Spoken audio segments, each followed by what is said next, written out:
Hey everybody, Ditkaz here, and I have finally finished watching all of the shows that I wanted to watch from the fall 2025 anime season, and I'm going to be here with my rankings of those shows. As long as something doesn't keep me from sitting down and working on all these videos, I should have quite a few videos coming out in a row, including this one, with the possibility of more than one video finally coming out in a week. Just depends kind of on how quickly I keep getting through the 2026 shows that I started watching as I try to get caught up before we get too far into the summer season. Something I like to mention that I think I've forgotten to in the last couple of these videos like this is a spoiler warning that I do tend to discuss spoilers for some of the shows that I've watched. Maybe not all of them, but a lot of times I discuss like a little bit here and there. So if there's any shows from fall 2025 that you haven't watched and don't want to be spoiled on, either just pay attention to where I'm at, to what show I'm talking about there, and skip through the video a little bit, or just put this video on the back burner until you're all caught up on everything, and then check it out later. Anyway, there's no time like the present, so let's get this list started, starting all the way at the bottom of the list, as we always do. At number 16, we have Dusk Beyond the End of the World. I was a little confused on this show, but I thought it looked interesting from the trailer, and the beginning of the series really came through to like quickly grab my attention and have me really excited for the rest of the series. I honestly enjoyed this show most of the way through.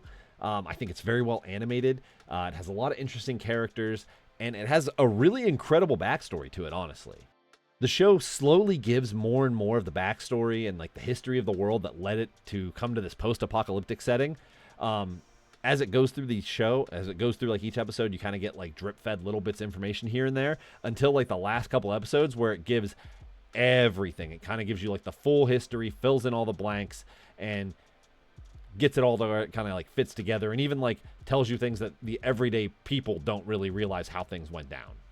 Those last couple episodes are also where my issues with this show kind of come in.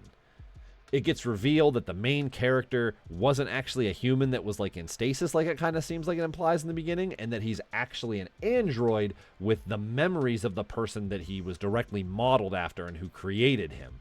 And he's basically just like the guy who created him has actually been alive for hundreds of years and was technically in charge of the organization that has kind of been tyrannical to the rest of the world at this point. It was founded by him and like his wife. I think they ended up eventually getting married. I don't remember. I know they were engaged, but they might not have gotten married because she wasn't able to have kids because of an accident that happened. I don't remember all the details of everything there. But the whole thing was he was created as an android to find the woman who made all this AI advancements and stuff, because she'd like disappeared, and then he was never actually activated, and then there was like an earthquake and he got accidentally turned on, and he just thinks he's the guy, and they go this whole way like with this android who knows that he's this other android who knows that he's an android and doesn't tell him until he basically has to, because like there's no way around it, no other way around it, and they can't hide it from him anymore. And then of course it's also revealed that the person that he was looking for has actually been dead for years, which was kind of a little, that kind of sucks. You just kind of throw that in there, and like he just comes to her grave at the end. I mean, that part in the grand scheme of things isn't bad with the way they did it, but it's just the whole concept of it was a little rough to me. I honestly felt like the show just kind of failed to stick the landing with what I felt was like a disagreeable final act for the show. Even if I did guess that the main character was an android, like quite a few episodes before it was revealed, because there was like, I forget exactly what the moment was. It's been a little bit since I did watch this show. There was like one moment where I was like, oh, okay, this dude's probably actually an android based on this moment here. I think there's like a scene where they have like a brief flashback where they show the actual human that he's based off of whenever they were creating the female androids that were like these like super high combat androids, and like they show him but they don't show like the details of his face, like, oh, that's him, like based on like the silhouette, so like he's probably actually an android then. Again, overall, I did enjoy most of the show, and I do think it actually has like some really cool action sequences in it, even if there were less of those than I was expecting and hoping for, especially after like the first episode, like not episode 0 so much, but like the actual episode 1, like there was like a lot of big action in the end of that, and then it's kind of just hit or miss like when they have action sequences in this show. I was hoping for more. Could have been a little bit better. I also do wish that there were more scenes with the android sisters that were all based looking like his wife, so to speak, who like they all have like different capabilities. There was 12 of them, and I think one of them dies at one point, like in the past, and it shows like some scenes that are in flashbacks with them, and then one silhouette with all the other living ones at the very end of the show. But other than that, you only see the three sisters like repeatedly in the show, and it's like the one main one and then the two that are looking for them partway, and that's like it could have been cooler to see more of them. Again, it's an all right show. The ending kind of like wasn't great to me, so it kind of held the whole thing back. Took the whole thing down way farther in the rankings. It probably would have been if I would have liked the way the show ended more. At number 15, we have the second core of Watari-kun's blank is about to collapse. I honestly feel like the second half of this show was a decent narrative drop-off from the first half. But that very well might be highly based off of my personal bias towards the characters. Like, I am not really a fan of the love interest, his childhood friend, Satsuki. Like, I don't really like her that much, and I feel like the main character switching up who he liked primarily to her and ending up with her as his relationship just was the worst option of the two between her and Yukari, the girl that like he had been crushing on at the beginning of the show as it was, and like he actually does start dating for all of a couple, like maybe a couple months, I don't know. It's like a whole drama thing, and it's kind of handled real shitty in my opinion. I don't know. Even knowing from the beginning that he was going to end up with Satsuki, because that's almost always how these shows go, just seeing how it played out never really made it feel right to me. I honestly just felt like the way all of the relationships like progressed and the actual fit of the main character with Satsuki wasn't very good at any point in the show, and it just felt like if they'd have went with him ending up with Yukari and then figuring out the issues with their relationship and like kind of like the immaturity and like her being so reliant on him and like a little too aggressive at times, like figuring out those things, it would have been a better growth of a relationship in my opinion. It would have felt more correct to me. But again, it just would have felt more natural and like a better overall story in my opinion. Again, that's just how I feel, and if I liked Satsuki more, I probably would have this show ranked higher on my list. At number 14, we have One Punch Man Season 3. This season got a lot of hate online for its animation, and although I can agree that it's not the best or the most detailed, I really feel like it kind of like it's not as bad as some people made it out to be. Yeah, there are points where they're not doing as much emotion and they're just kind of standing there talking, but that's, again, it's more of an action series. Now, some of the action sequences could have been more detailed and better animated, but they weren't. You know, it happens.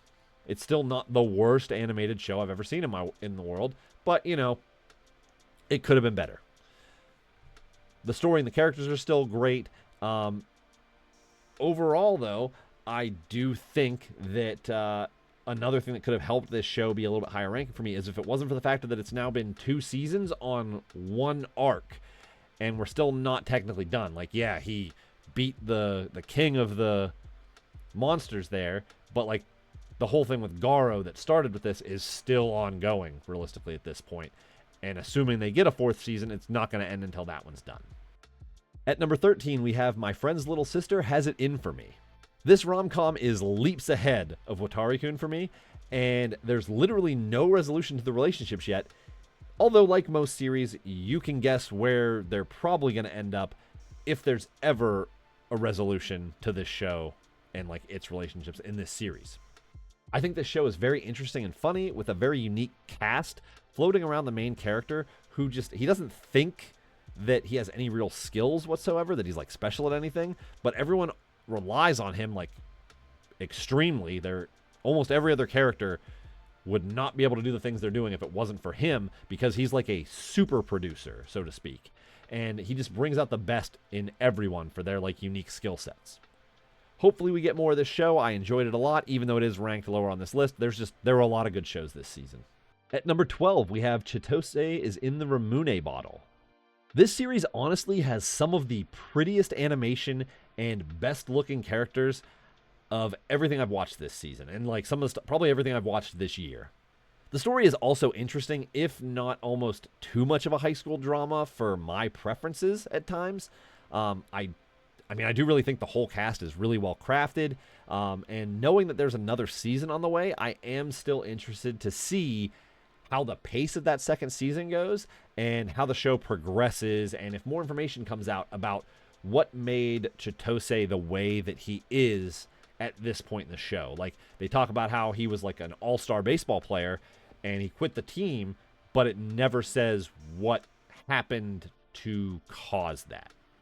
Also, as a side note, the first episode having like a 15-minute bit at the end where two of the female voice actors just go around eating foods at restaurants that are famous from the light novel kind of caught me off guard, but it was absolutely adorable.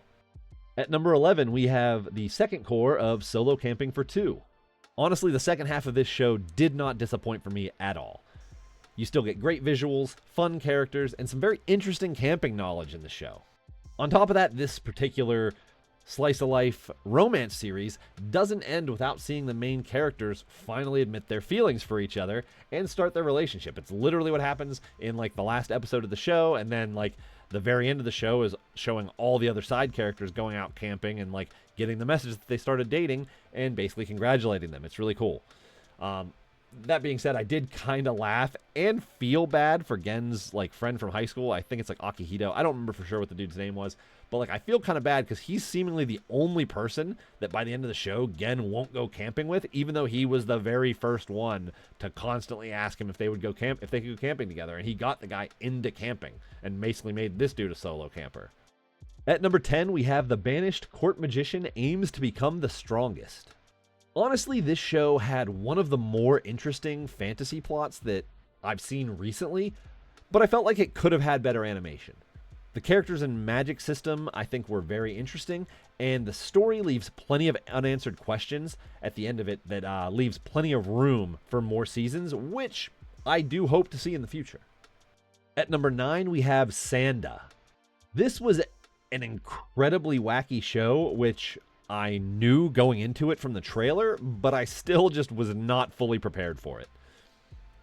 The whole concept of there being like so few kids that they're only like 1% of the population or something at this point, and in the process, for whatever reason, Santa becomes treated like a criminal. I don't remember it really fully explaining why that's the case. It's like some kind of weird government cover-up or something like that, but it's to the point where they have like a whole like Saint Nick capture unit or whatever, because they know that like new generations of his like descendants become Santa Claus. It's a known thing. It's insane, right?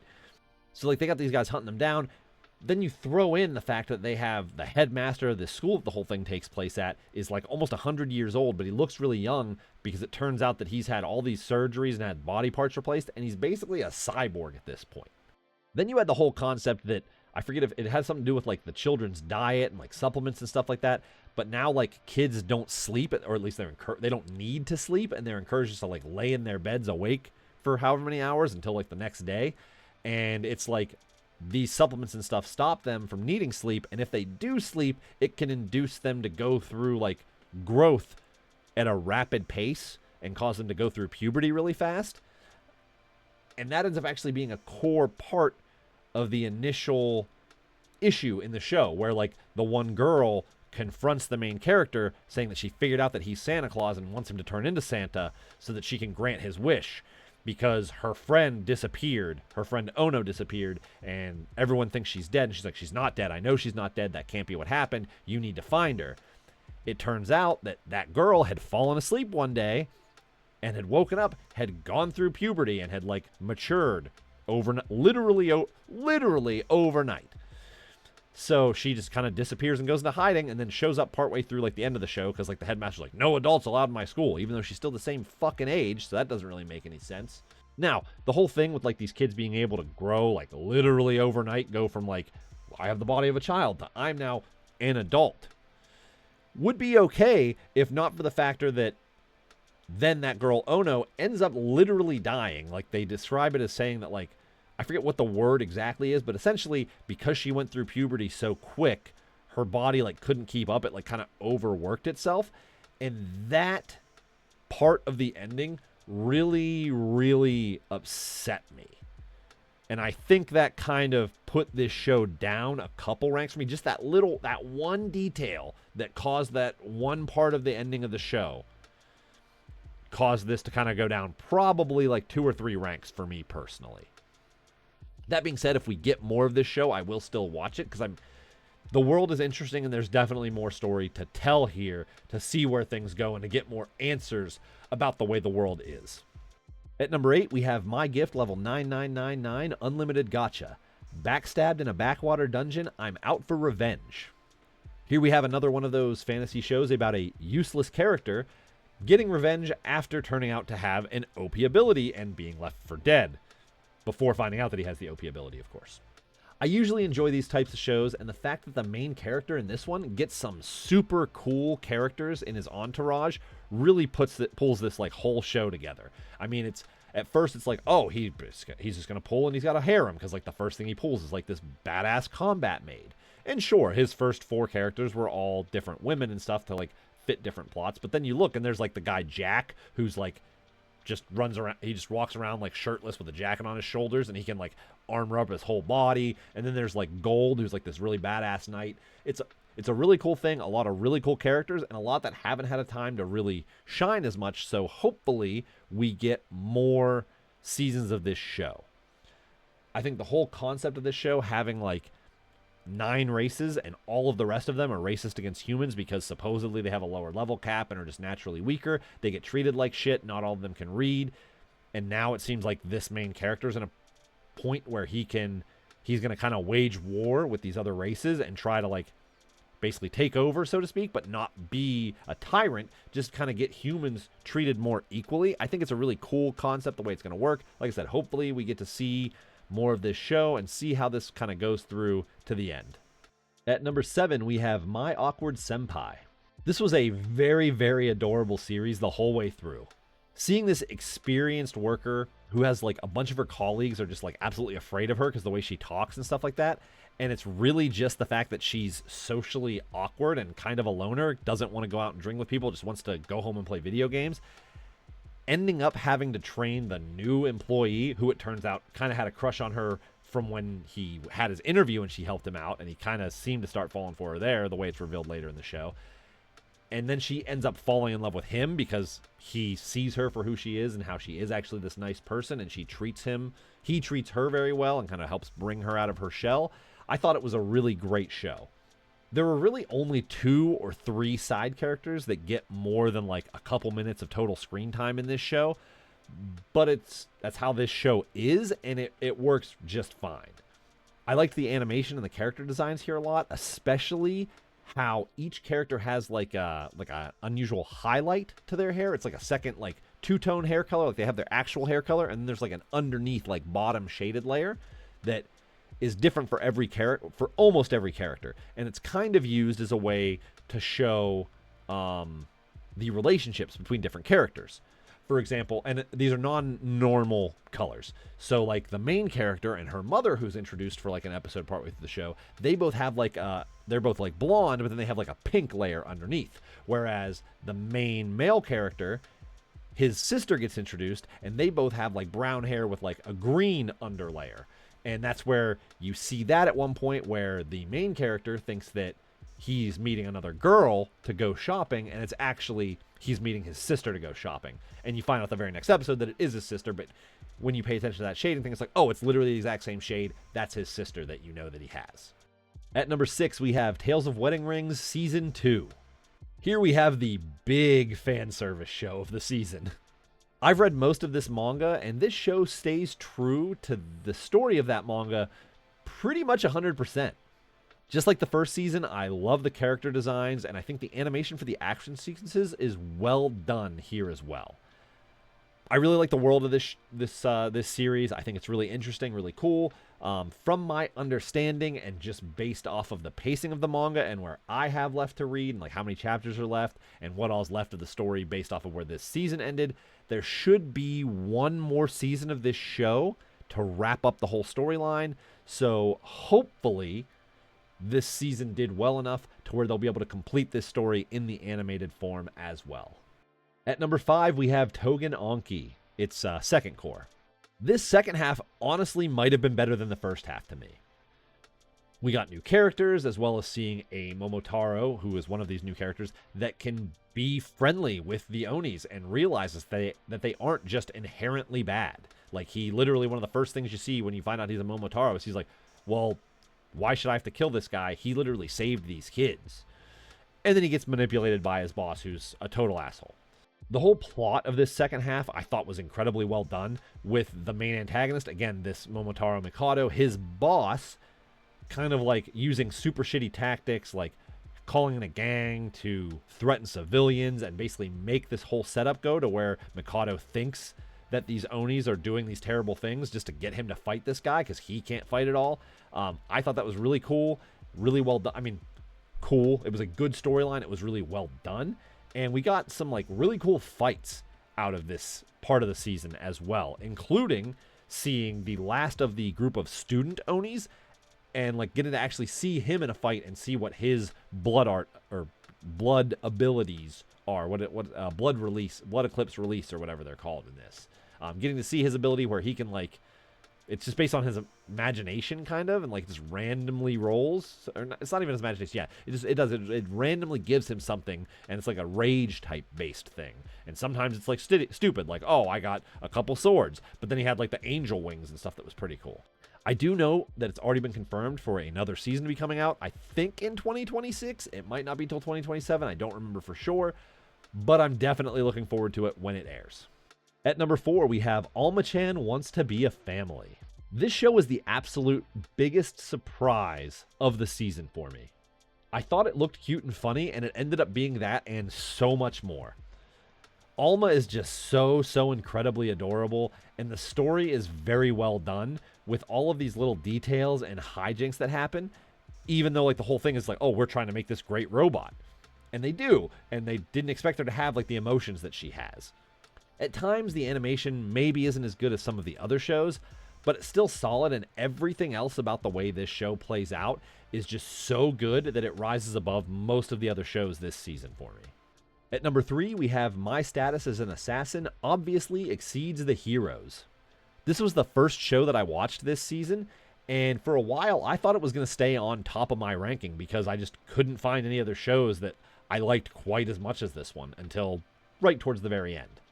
While it has some very common isekai tropes with like the one of the guys being the hero, a guy who's not the hero kind of being overlooked and being framed for something, and having to kind of like separate from everybody else, I feel like this one does those tropes incredibly well, and all of the characters feel very fleshed out, at least all the ones that they've shown so far, because you do have like his whole class kind of gets brainwashed, but they break some of them free and they leave the rest of them to kind of like get answers because they realize, hey, this dude's really freaking powerful. We need to work with him. I do also feel like this show has a very unique art direction to it with it has great character designs that have a bit of a retro feel, but they're just like insanely detailed to them. And like they have like a cool, like a different sort of like outline to them compared to a lot of other shows. And just everything is super smooth and fluid. Really like this show a lot. It's absolutely, you need to get more seasons of it. I'll be pretty upset if we don't get more of this one. At number 2, we have the second core of Gachiakuda. This is another show where I felt like the second half might even be better than the first half. This second half really only had the one big arc, but it was absolutely stellar and helped really get a lot of background information on this world put out there. That being said, I did find, as much as I have good things to say about this, I did find myself going, oh, hell no. They did not just kill Amo. Because, like, right at the beginning of this second half, you have,